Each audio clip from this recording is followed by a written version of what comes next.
You are listening to Kickspot. And we're back to the Kickspot. Yes, sir.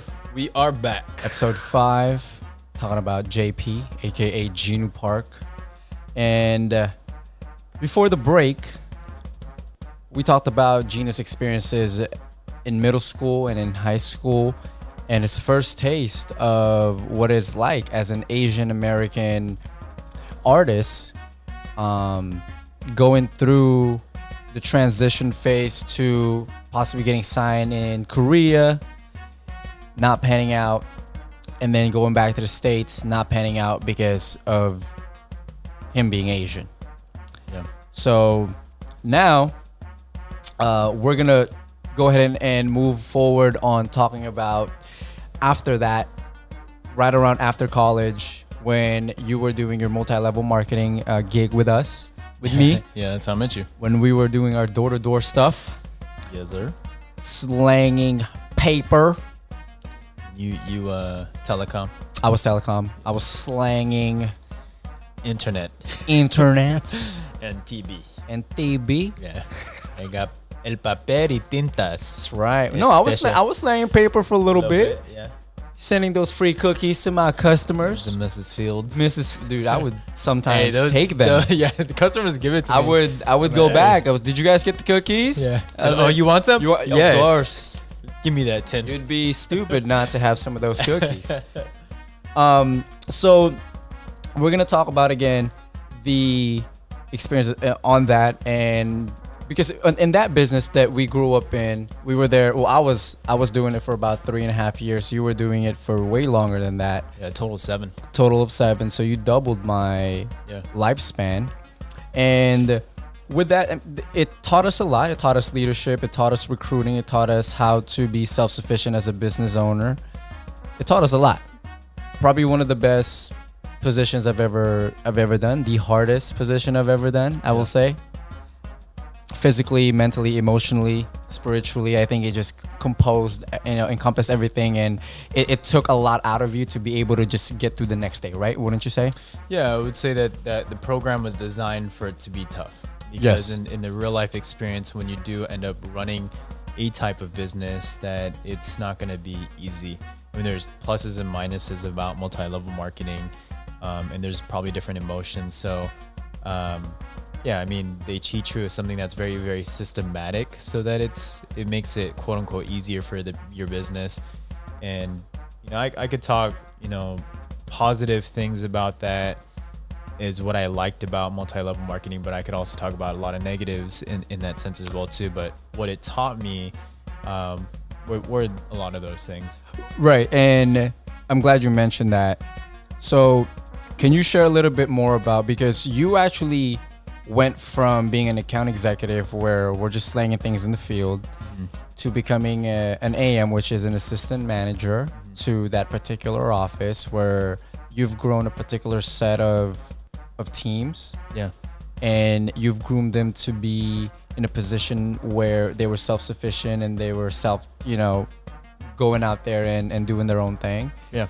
And then once you've accumulated enough of those people, then you get an opportunity to run your own business and open up your own office, correct? Yeah. So, I mean, in the multi-level marketing nature, we have to understand that they groom you to becoming an entrepreneur from day one. Mm-hmm. So really, you're going on 100% commissions. And I think people get really, really afraid of that. But there's a lot of emotions involved in going on 100% commissions. Am I going to be able to eat today, or am I not? But as a true entrepreneur, that's also what you're going to deal with. I mean, if you're a full-time artist as well too, that's also the same type of emotion. So to me, the sales part of it and the emotions around that wasn't very difficult. Right. I was already slanging CDs, at the local mall, and I was performing, getting ridiculed for a lot of my songs that I was making. Right. And with the internet, everybody shames you for all. I mean, just the stuff that you do in nature. I remember doing a show in Dallas, and I had to go to another show out in San Francisco. And I remember someone commented on something. He was like, "Man, that guy was really, really rude." I don't recall. I just knew that I had a 2-hour span of after the show that I had to go to another show really, really quick in San Francisco. And so I'm rushing over to the airport, and I remember reaching out to that person. I apologized, and I was like, "I don't know what I did." said, well, I waited in line for you for like 4 hours to watch you, and you didn't even say hi. And I was like, oh, okay. Well, next time I'm down in Dallas, make sure to say hi. And I explained my situation. She didn't know anything really, but a lot of those emotions were like people just kind of ridicule with that. So emotionally going door to door wasn't hard for me. I was definitely, I would say I was probably one of the best in history within the business, I would say.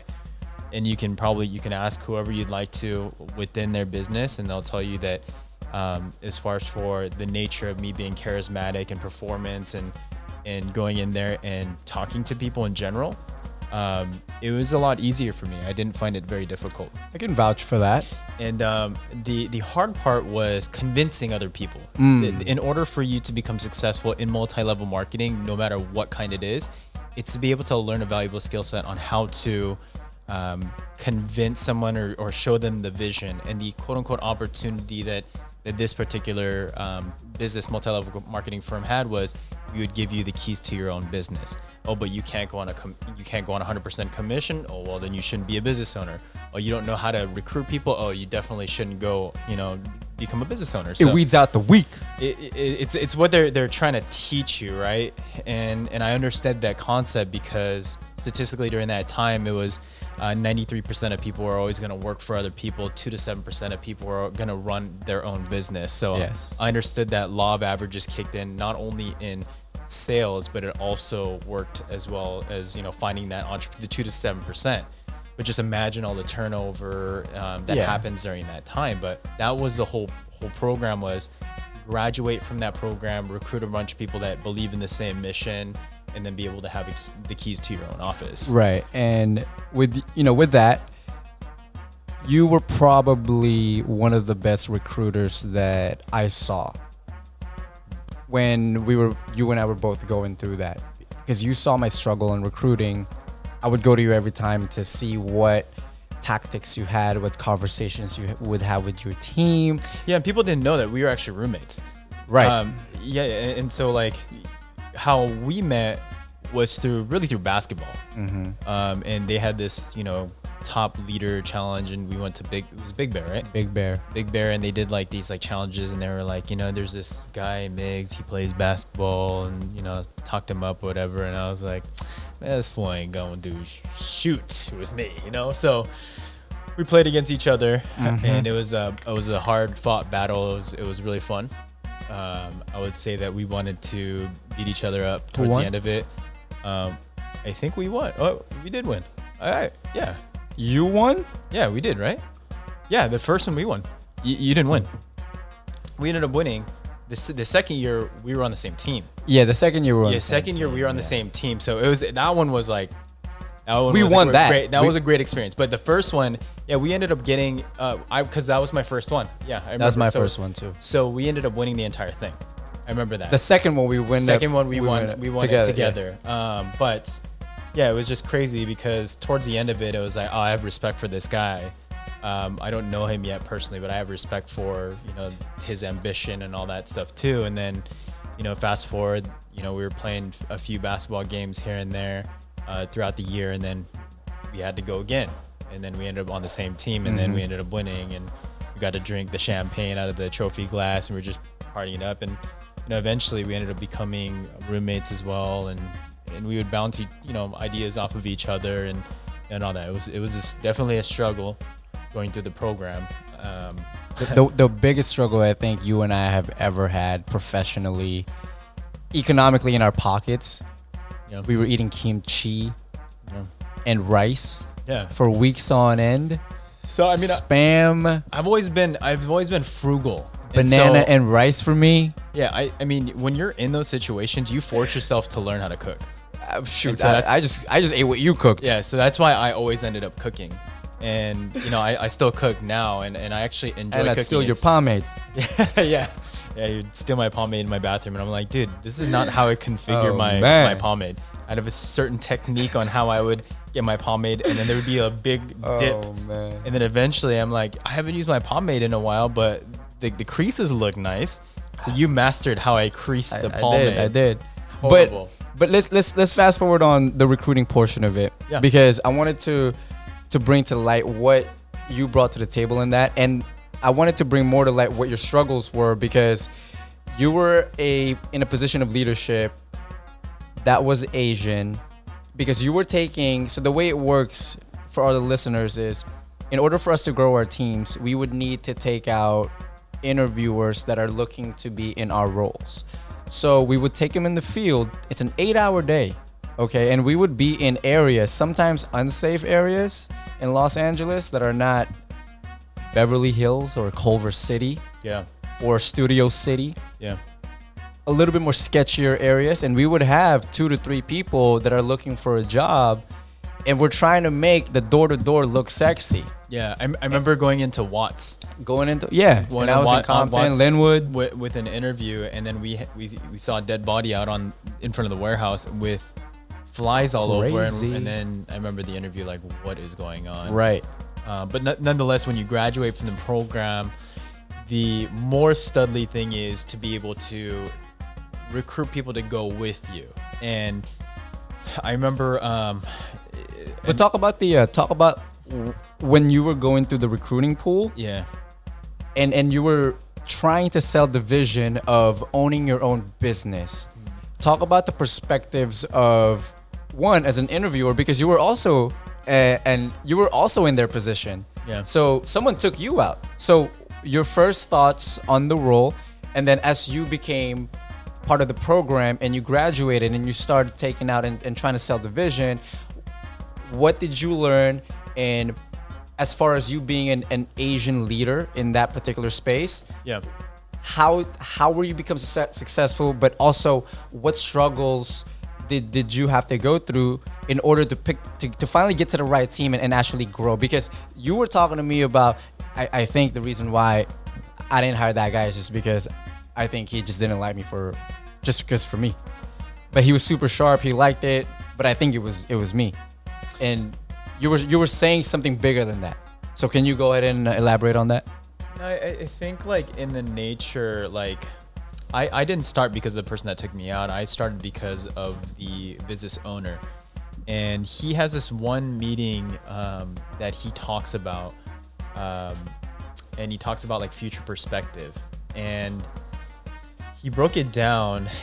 And he broke it down to a science where, just think about if you're working in corporate America with the average salary that you're going to make, and then how much money that's going to be by the time you hit Social Security. And it came out to like $1.2 million or something like that. The average person, right? Up to 65, 67, right?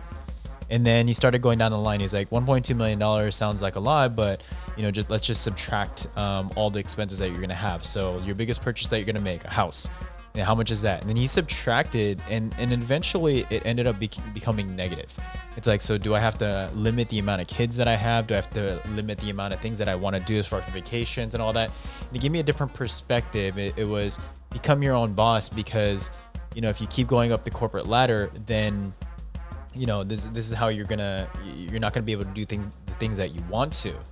And so it was really that meeting. I didn't know the nature of that, why we were going door to door. Nothing was really explained to me. I left during the middle of my interview, and I went back to my hotel, and the guy came to my hotel, and then, he knocked on my door, and he was tearing up. He's like, hey, you know what? It's a reflection on me if you don't come back to the office. And you know who the guy was. It's a reflection on me. And I was like, dude, I don't want to go door to door. Like, you pushed that sale, and, the person told you straight up, like, you've been here for like 22 times in the same door, and they told you never to come back, and you still are very persistent with that.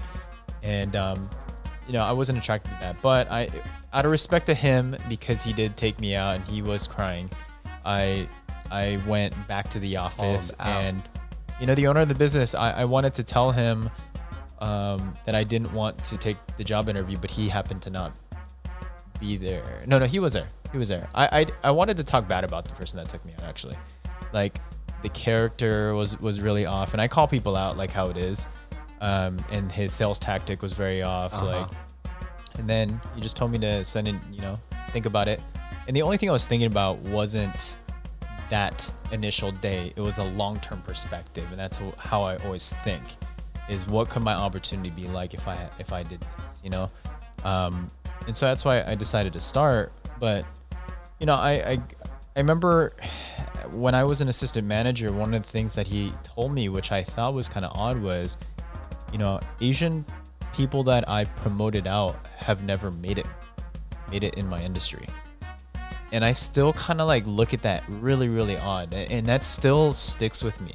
And I don't know if he remembers saying this to me, but that stuck out to me a lot. And lo and behold, there are a few people, you know, in Orange County that were owners and stuff like that. In San Jose, there are owners, and they're no longer there, you know. And it has nothing to do with like the race thing or whatever it is. It's just a different, I just found it odd that he had said that. But nonetheless, when he told me, hey, it's about time that, you know, you end up getting promoted, he said, you know, the client wants you to move to St. Louis, and they're going to offer you some money to be able to go out there. And I'm like, why would you offer this money for me to go out there?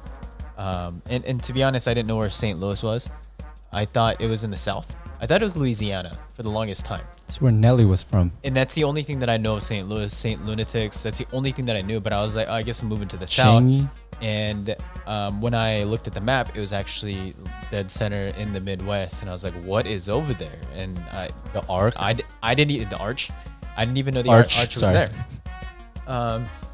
And so when the difficult part is when you tell a group of people that are on your team, hey guys, we have an opportunity to move to Podunk, St. Louis. And I just remember the look on their faces like, yeah, I don't want to go there. And so I think during that time, I had about like 18 people, and I think only 5 ended up following. And so it was all Asian except for one. Mm-hmm. And one white guy. And so we go out there, and it was just a different experience. When I say that multi-level marketing trains you to become tougher, I was not prepared for the Midwest. I wasn't prepared because, you know, you go door to door here, it's sunny all the time. And out there, it's like -12 wind chills. I remember those days. I had to buy shoes. Actually, I bought shoes a lot because of the salt on the ground and turned my black shoes white. But I got so fed up with it. A bunch of us in the office bought Sharpies. I remember because we were so broke. We're literally coloring our shoes to make it look black because a new interview comes in. We didn't want that to look really, really bad. It's pretty bad. And then in the summertime, it was over 100 degrees, you know, humidity at the highest, and it's mandatory for us to wear suits to represent our client. So I'm like sweating going in. I just remember the looks on everybody's faces like, man, I'll just buy something from you because I feel sorry for you. So it was not us learning a sales tactic. It was like, just please buy from me, you know? And then in the West Coast, the beauty is that you have a lot of hustlers here in LA. And so when someone walks into your business owners are typically used to that. In the Midwest, it's not normal. People just no soliciting, like they want to like take you and then take you out. But I remember the biggest struggle that I had, which I couldn't deal with, I never dealt with in LA, was when I would hire somebody black. And I remember, and I don't know the area in St. Louis. So I remember that person coming up to me and I'm talking about mindset and all that. I never really related to that as much. And I remember one person talking to me quietly. He's like, hey, you know, I agree with the mindset and all that. I just can't go in this area. And we're programmed. It doesn't matter what territory it is, right? That's what multi-level marketing and that you can make it happen anywhere. Yeah, if you can kill it in that area, then you can kill it anywhere. Like the more tougher it is, you're working on a skill set. But the color of your skin isn't something that you could work on. And so I remember like that was happening. The more black people that I was hiring, it was like, I can't go into this white area. I was like, what are you talking about? And then so there were certain times where I remember the whole purpose is like, show them up and then show them how it's done. And so I'm like, you can't go in here, I'll go in there. So I remember going on a business trip, St. Genevieve, Missouri. Remember going over there and I'm with, you know, one of my, the same guy. As we're going door to door, I remember an auto repair place, and we can't sell to existing customers. But my tactic was build a relationship with somebody there, use them as a resource to be able to go to the next business and say, hey, this business owner uses us, let's go in there. So I was going in there with free promotions and, you know, coupons and stuff for the business owner. And as soon as I walked in, I get a racial slur. What was that slur? It was, you know, for Chinese people. Okay. So, so he was just like, get out of here, you know, and I was like, what is that? I never experienced that like that harsh. As we're going door to door, it's lunchtime, we're tired, we're thirsty, we go into a grocery store, I get another racial slur, and I'm baffled. Mm-hmm. I have no clue. Because in LA, you're like, that'll never happen. Never happened. And so that was kind of just an interesting experience. And when you talk about the whole purpose is for me as a business owner to find people to be able to bring in so that people can graduate from the program, because then I'll be able to give them the keys to their own business and their opportunity. It was very difficult because during that time I was also getting emails from people saying that they would never work for me because I was Asian. Mm-hmm. And I've never experienced that. Like that wasn't even like a question, right? Like your race was not even in question at all. No. And it did, like, you know, I'm a mentally strong person, but when it comes to other people, I genuinely cared about the people that were there. Right. I just talked to, you know, Danny just yesterday. Danny Bilovitz? Danny Spink, one of my top leaders. And, you know, like I talked to him yesterday and he's got a family and everything like that. And, you know, I'll always have love for the guy. He stuck with me till the very end. And, you know, and he had my back. He understood the reason why I wanted to leave, because he got to see it from me. You wanted to leave St. Louis? St. Louis because of a lot of that. And he even told me, he's like, dude, I don't want to tell you this, but, you know, St. Louis was Missouri was the last state to get rid of slavery. And so that's why you see a lot of segregation. And I remember there was a leader in my business that told me straight up, I didn't want to tell you this, but I told my parents that you were Asian. They told me that I shouldn't work for you. And that's how I grew up. And I remember staying in the lobby and I wanted to just prepare myself for the interview. I went on the website and I found out that you were Asian and I was about to walk out, but you had come out and then you had took me in to interview. And so I was baffled that you know, she had told me that, but she told me that she's very glad that she had started and she has a different perspective of Asian people because of the experience. But that's just how she was programmed as she was growing up. And I think it's tough because you came into St. Louis when there was a huge incident that happened. Yeah. And it was the Michael Brown incident. Yeah. That's when I believe you just recently moved there. And that whole incident just sparked an entire commotion. Yeah, so there was already racism over there, but it just enlightened even more. I mean, a white officer killed another black man, and it was Ferguson. I mean, that city. I love the Ferguson Brewery out there, but going into that area and talking to business owners out there, it ruined their economy over there. And I remember when it was all over the news and I would hear shooting like outside my house. And I remember my mom calling me and she was like, hey, this is all over the news. What's going on? And she's hearing all these gunshots in the background and she's like, get on the floor. And I'm like, dude, mom, I'm on the 3rd floor. Like if they're going to shoot up, they're going to shoot up, you know? And so even with that happening, and then Donald Trump was running for president, and some of the things that he was saying during that time was very racial. So he goes out there and says all these things. It caused my business to have a lot less people come into the door. And I couldn't figure out the reason why for the longest time. And I can't say that it's because I'm Asian or not, but after those incidents, definitely it ruined my business a lot. I wasn't making any money. I was losing a lot of money. It was pretty harsh. Yeah, and I know there was also an incident that happened there where you had run in with some police officers. Yeah. From what I recall, the story goes, you guys decided to go out for team night, or was it just a regular Friday, Saturday night? Yeah. It was one of those. And you wanted to check out a country bar because you've never been to one. Yeah. So these guys asked me if I want to go to a country bar, and I'm like, dude, I'm down for a new experience. I've always embraced like other people, and I just find people interesting, like their perspective very interesting, whether or not it's positive or negative. I just want to know the reasons why. Right. And so I go out to this area, and I'm just like, LA style. Like I definitely don't fit in that area, but I just remember walking. Got the long tee. I was wearing the long tee and just walking, So I parked the car, we're walking over, and I remember 2 cop cars driving by. Pause. How long ago? What year was this? 5 years ago, 6 years ago. So about 2014. That sounds about right. Yeah. So as I'm walking, 2 cop cars make a U-turn.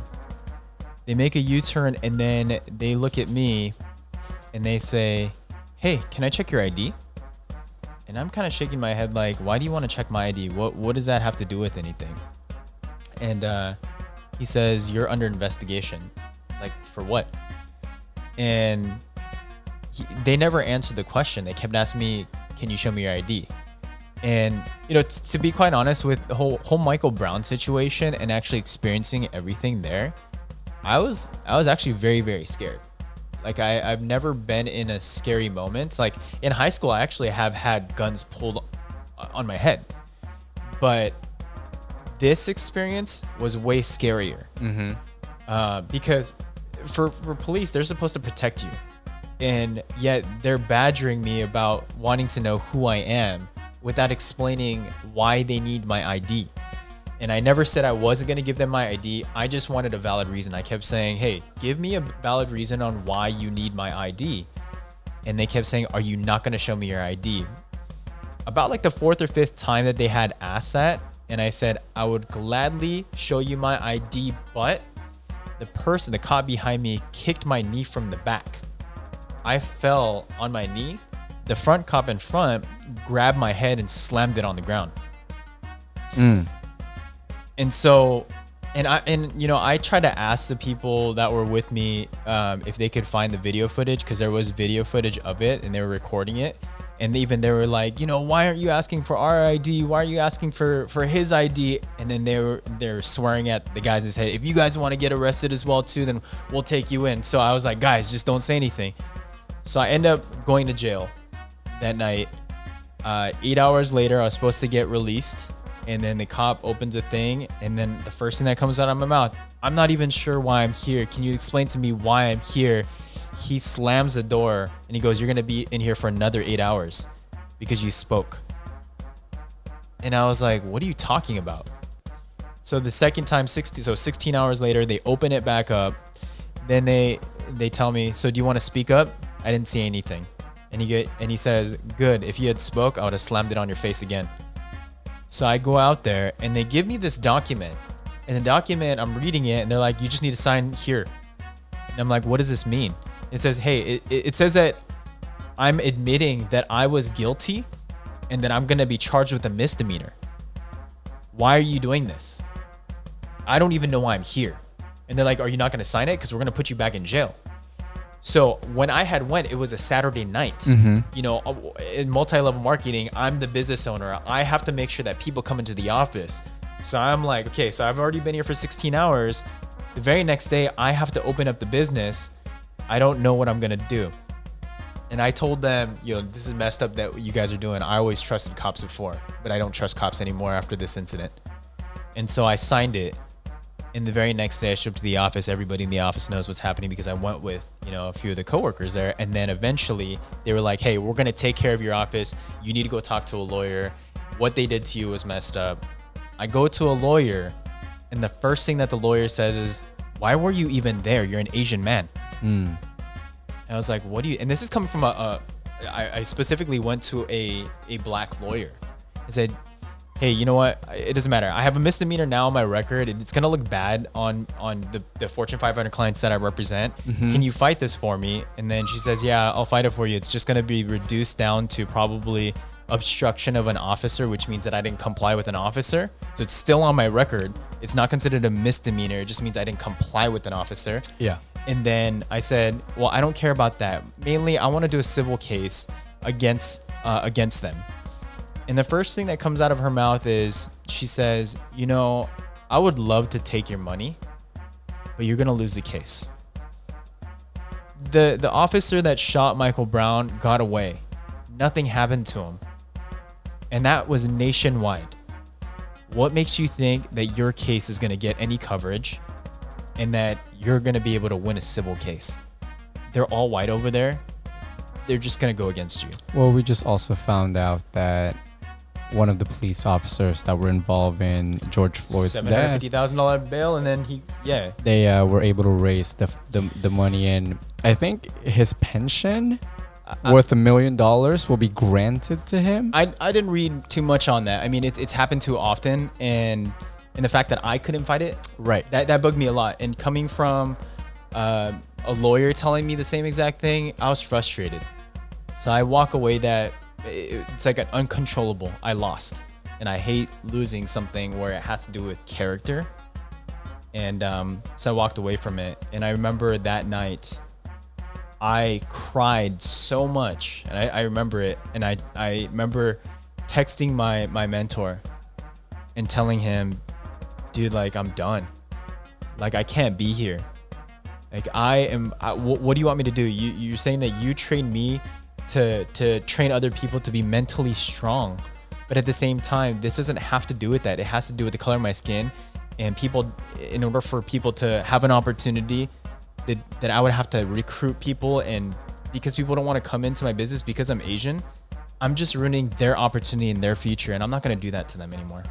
And that's one of the biggest reasons why I walked away from there. And you know, I wanted to move back to the West Coast. There are some like great people that I've met out there, but you know, it's a place that I would visit for vacation, but I would never live there again.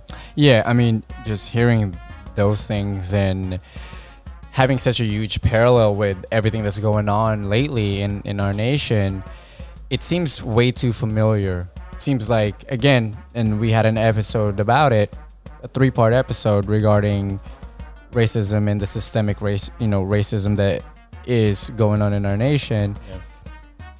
It's almost like I'm not surprised. You and I are both more educated now than ever before on the history of those items. But for you to physically experience it, I mean, there's a certain level of education that not only you get from that, there's also a certain level of emotions, anger, fear that you have to deal with, and that you may have to deal with for a long time. And so I had frustrations during the Michael Brown incident, and I know time I was like, we're gonna go on a break, but when we come back, I do want to play you a song called Red. It's already released, and you know, just like when I was a kid, you know, fast forward, nothing really changed. Right. And I wanted to talk about it within the music. Yeah, good stuff. So when we come back, we'll play Jinu Park's one of his new songs called Red. Was it inspired and made when you were in St. Louis? Yeah, it was when I was in St. Louis. I flew back to LA, recorded with Smash, and Nice. Bright and I, a friend of mine, we wrote the song together. I told him, you know, I've gone through this experience. I really want to talk about it. Awesome. So yeah, we'll talk about that when we get back. Thank you guys. You are listening to Kickspot.